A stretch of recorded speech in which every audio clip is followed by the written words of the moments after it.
I do want to get to my friend from NBC Sports Boston to make heads or tails about what happened yesterday with Rob Gronkowski now joining Tom Brady in Tampa, Florida. His name's Tom Curran. How are you, Tom? I am great. How are you, my friend? I'm good. I guess Ed Gronkowski, too, who's not walking through that door now, huh? Ed Gronk. Where would we be without the Patriots during this ceasing of activity, whether it's Gronk or Brady or draft conversations, right? It's fascinating. And they have been providing us so much content for 20 years. What are we going to do, Rich? What are we going to do? I know, and it's been amazing, and the run will be just as fascinating in the now post-Brady and Gronk era. How long has this caper been cultivated? Was this always in the offing whenever Brady was going to sign somewhere? Tom, what are you hearing? That's a great question, and I feel that there was a dream team scenario that Brady was trying to hatch. I don't think that Brady advised Gronk, as folks, in my office and on social media had wondered, to sit out last year. I think Gronk was really spent mentally, needed the year off, needed to figure out what he wanted to do, and Brady backed off of that. But I believe that when Tom realized, okay, I'm not coming back here, Gronk, keep it in the back pocket. When I go someplace, let's see if we can get you there. I don't know if that was a prerequisite for him signing anywhere. For instance, if he went to San Francisco and George Kittle was there, were they going to get Gronk for $10 million? I doubt it. But landing in Tampa opened up the door. Rich, I was caught completely flat-footed. I did not see this in the offing. I think this was a stealth move by Gronkowski. And what's fascinating to me is that Gronkowski kind of out-Belichicked Bill Belichick on this. What do you mean? In so many different ways. What do you mean by that? He went on Wildcat strike for a year. After Bill Belichick said he was going to trade him in 2018 to the Detroit Lions, and Gronk said, I'm not going to the Detroit Lions. I'll retire first. Belichick had to reluctantly keep him. Gronk sticks around, makes his money, wasn't happy all season long, got another ring, retired. But he didn't retire officially until after the Patriots were kind of hosed in free agency last year. So after that, he retires. Patriots are out of luck on Jared Cook. They go through the season. They miss the hell out of Gronk. Then Gronk, this offseason, waits until the Patriots are in a situation where they have no cap room and says, you know what? I'm coming back. How's that? But you can't afford me, and you have to trade me. And the only place you can trade me is Tampa Bay because I'm not going to go anyplace else. So I think in so many ways, you will think of the Mankinses and the Seymours and the Vrabels and the Deion Branches and the Randy Mosses and even the Jamie Collins who got bundled up and shipped someplace they didn't want to go. And Belichick tried to do it with Gronk to Detroit. And Gronk didn't let that happen. He orchestrated something on his own. You with me still? This is cuckoo. I'm with you here, Tom. And here I was in the previous hours of this program saying Belichick could have stood in the way of this and said we're not trading you.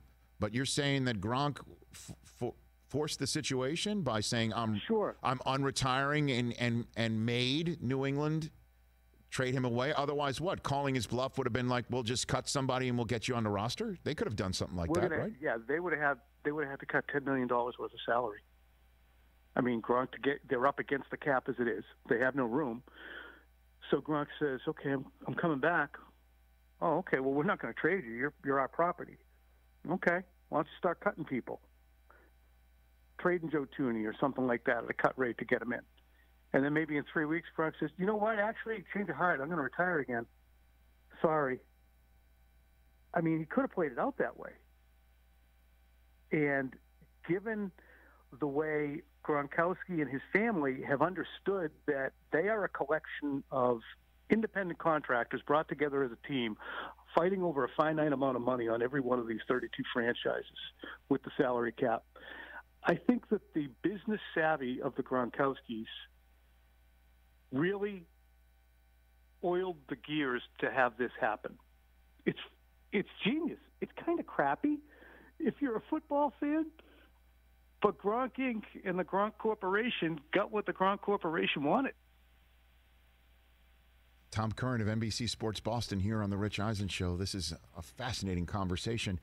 Is there anybody else to get the band back together? I'm serious. Is there anybody else that's out there that Brady's looking around and trying to get his own guys in there that Tampa, I'm sure, would say we could figure this thing out because Tom makes Tom comfortable and they all want to win. It's clearly the hot spot that everybody wants to get in on. If there's any more seats left on this ship before it sets sail. Anybody else out there? The only two guys you could think of would be Amendola and Edelman. Amendola's spoken for, and Edelman's under contract. Edelman is so loyal to Belichick anyway. I couldn't imagine him saying trade me ever. It just would not be in his nature, despite his relationship. So, really, who else? I mean, that's about it. Unless they want to get Danny Woodhead back, I don't know. They liked him.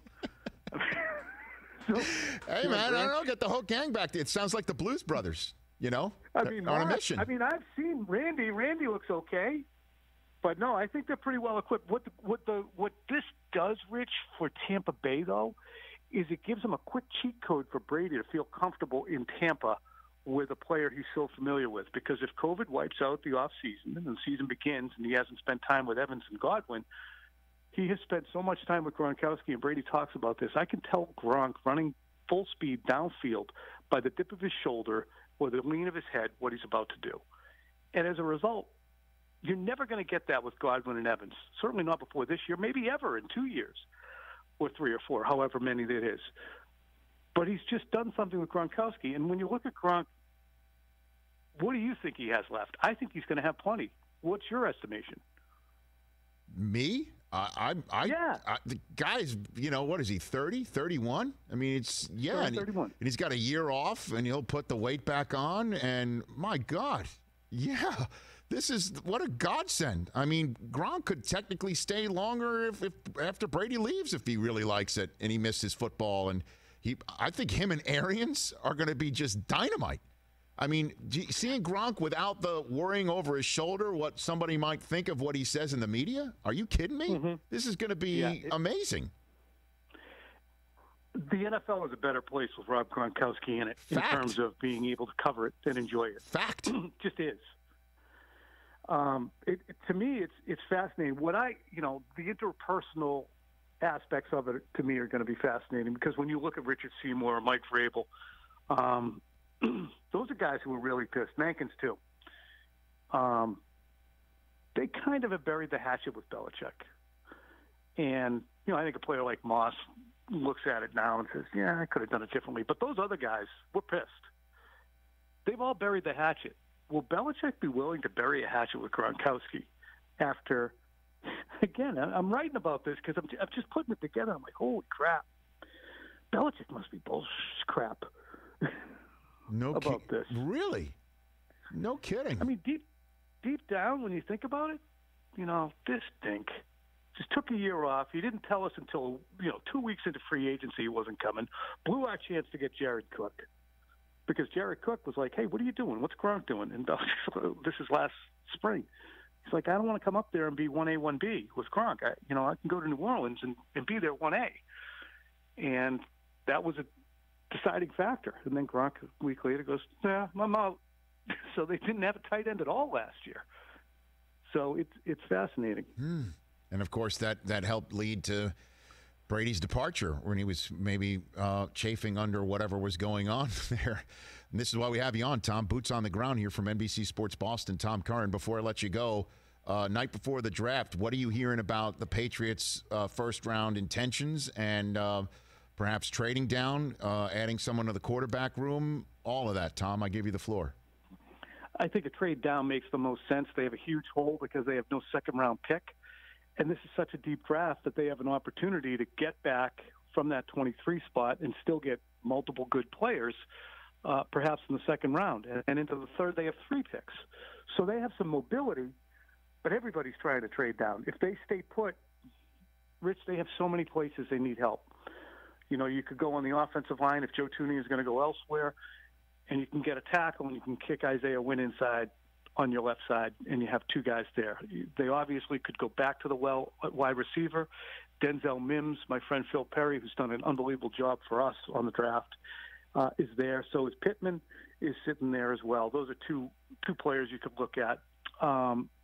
Edge players, they've said goodbye to Trey Flowers, Jamie Collins, Kyle Van Noy, and really only have Chase Winovich to try and bring pressure to make the secondary that is aging, especially at the safety position, really as effective as it should be. So there are places all over this roster for the Patriots to improve, but I would probably put my money cautiously on a trade down.